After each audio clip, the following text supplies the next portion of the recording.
Hata wale wazazi wako hapa wachanga, nyinyi mnapata watoto sasa. Mtoto wako akiwa kwa tumbo, unaweza kukatisha maisha yake ama ufanye maisha yake iwe marefu kulingana na vitu zile utakula.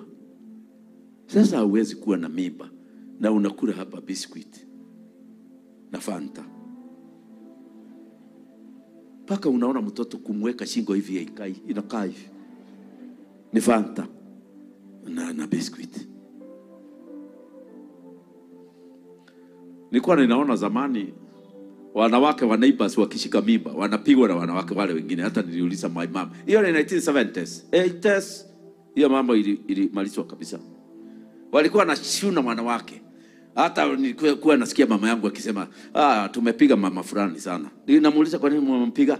Hakuli na hako na mimba. Unatengenezwa na wamama. Wanaketi hapo mpaka unakula sahani 3 unamaliza. Wanakuasha hapo ukisema alafu kesho wanarudi. Amekunywa birika ya chai. Nawe kimtoto kile unalete. Bwana Yesu asifiwe. Unaleta mtoto mpaka baridi inapita haiwezi kumshika. Anatoa moshi hapa, unaona akitoa steam.